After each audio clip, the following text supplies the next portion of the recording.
7 years after my wife's murder, I found a diary that changed everything. It's been over a decade since that day, but I still remember every second of it like it's etched into my bones. My wife, Mia, was the kindest soul I'd ever known. We met by chance on a rainy Thursday. She offered me an umbrella when I was stranded outside a bookstore, soaked and annoyed with life. That one gesture turned into a conversation, which turned into dinner, which turned into 5 beautiful years of marriage. She was light, laughter, the smell of fresh flowers in spring. She was everything. That day, I came home with takeout, Indian, her favorite. I had no reason to expect anything was wrong, but as soon as I opened the door, I felt it. Stillness, silence, a heaviness in the air. I found her lying on the floor of our bedroom, cold, gone. The scream that left my throat didn't sound human. The police came, sealed the house, started an investigation. The crime scene unit found no signs of forced entry, no fingerprints, no clues. Days passed, then weeks, then months. They told me it was a cold case. Eventually, it joined the ranks of forgotten files. I was numb. The post-mortem report revealed something I didn't expect. She was pregnant. About 4 weeks in, I didn't know. We'd been trying, off and on, but she hadn't told me yet. I collapsed when I found out. 2 lives taken. One I didn't even get to meet. For 2 long years, I hoped the investigation would find something, anything, but nothing ever came. Life lost its color after that. I never remarried. I couldn't. That house became a tomb filled with ghosts,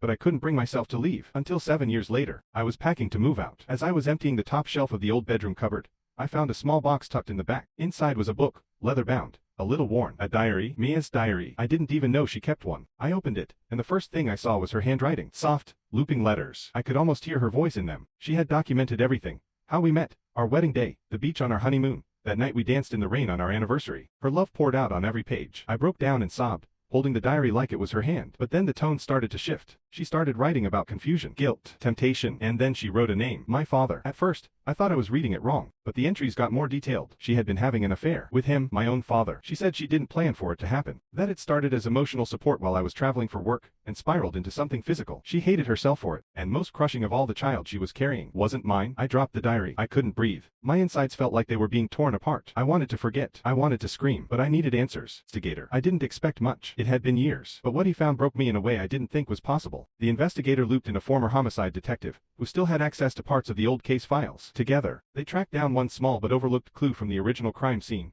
a smudge on the inside lock, which didn't belong to me or Mia. Deanna confirmed it. It was my father's. They confronted him, reopened the case with new evidence, and eventually, he confessed. He murdered her. She had told him she couldn't keep the secret any longer, that she needed to come clean, that I deserved to know. She was planning to tell me the truth that evening, but he panicked. He was terrified of what it would do to his reputation, our family, his legacy. So he killed her. Cold, calculated. He wiped everything down, disposed of his gloves, and left before I came home. My own father took away the love of my life, and our unborn child, because he was too much of a coward to face the consequences of his own sins. He's in prison now, life without parole, but no amount of justice will undo the damage. I live with the ghosts of that house, that diary, those lies. I just wish I had never